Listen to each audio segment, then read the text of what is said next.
आर्यन बॉलीवुड का सबसे बड़ा सुपरस्टार। उसे बॉलीवुड में आए अभी 10 साल हुए थे। उसने 10 साल में 7 ब्लॉकबस्टर मूवी कर ली थी।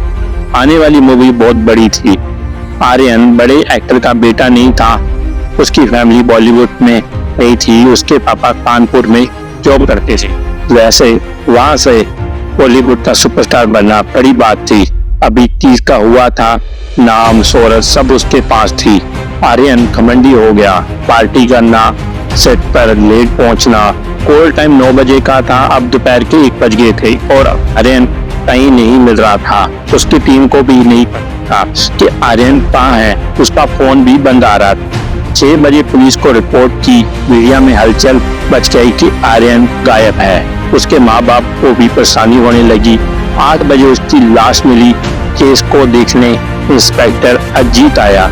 सारे सबूत आर्यन की सेक्रेटरी की तरफ इशारा कर रहे थे। उसे गिरफ्तार कर लिया गया। वो रो रही थी, मैंने नहीं मारा।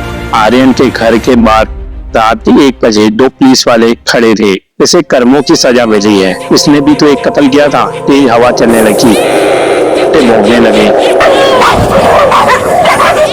लाइट जलने लगने लगी, हंसी की आवाज, दोनों भागने लगे। उनके सामने सुंदर सी लड़की खड़ी थी। उसे देखकर रुक के दोनों रोने लगे। लड़की की गर्दन से खून निकलने लगा, शरीर पर निशान आ गए। वो रोने लगी। दोनों हाथ जोड़कर माफी मांग रहे थे। दोनों वहां से भागने लगे। लड़की उनका पीछा करने लगी और रुकते लड़की बोलती भागो। भागते भागते उनकी सांस फूलने लगी। अजीत को कुछ समझ नहीं आ रहा था। आर्यन के घर से 20 किलोमीटर दूर उनकी लाश मिली। सेक्रेटरी को जमानत मिल गई थी। वो अपने घर पर थी। रात के 1 बजे हुए थे। उसे रोने की आवाज आई। वो बाहर देखने जाती है, कोई नहीं था। फिर अंदर जाने लगती है। तभी घर की लाइट बंद होती है। वो डरने लगती है। डरावनी आवाजें आने लगती हैं।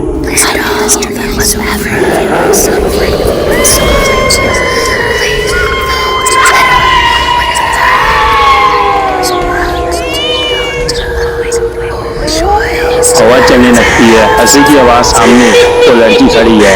सर की लाइट जलने लगती है। सेक्रेटरी अंदर भागकर जाती है। लड़की सामने खड़ी होती है हंसती हुई। बाहर की तरफ भागती है। फिर वो सामने खड़ी होती है।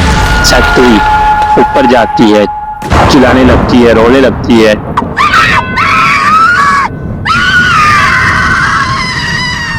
सेक्रेटरी धीरे धीरे पीछे होती जाती है, सर से नीचे गिर जाती है। मीडिया में खबर आ रही होती है 4 कत्ल हो गए। अजीत आर्यन के घर जाता है सबूत के लिए। उसे वहां रात हो जाती है। एकदम से तेज हवा चलती है और वो मरी हुई लड़की अजीत के सामने आती है। अजीत तुम कौन हो? मरी हुई लड़की, मैं शोभा। अजीत तुम इस घर में क्या कर रही हो? शोभा मैं मर गई हूँ। अजीत मुझे कुछ समझ नहीं आ रहा। शोभा एकदम से हवा में उड़ने लगती है। अजीत मैं समझ गया, तुमने सबको मारा है। तेरी पूरी टीम कहाँ है? सब बाहर आओ, मैं तुम्हारा नाटक समझ गया हूँ। शोभा गुस्से में, तुम्हें ये नाटक लगता है? अजीत हंसने लगता है, अच्छी एक्टिंग है।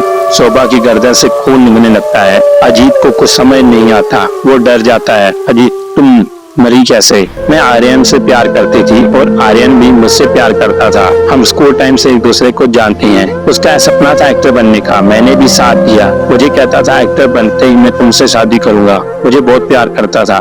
धीरे धीरे सब बदल गया। वो शराब पीने लगा और नशा करने लगा। मैं कुछ पूछती तो गुस्सा करता, फिर मानने लगा।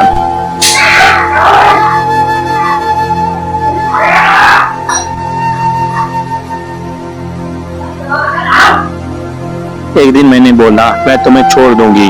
उसने बहुत मारा।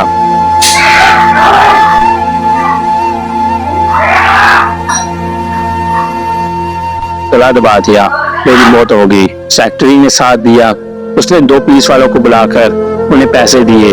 उन्होंने घर वालों को बोला कि मैं नशा करने लगी थी, इसलिए मैंने सुसाइड कर ली। घर वाले मान के मैं भटकने लगी। आर्यन को मारा, उसके बाद पुलिस वालों को, सेक्रेटरी को। अब मैं जा रही हूँ। शोभा चली गई। इस समय के साथ बंद हो गया, सब भूल गए।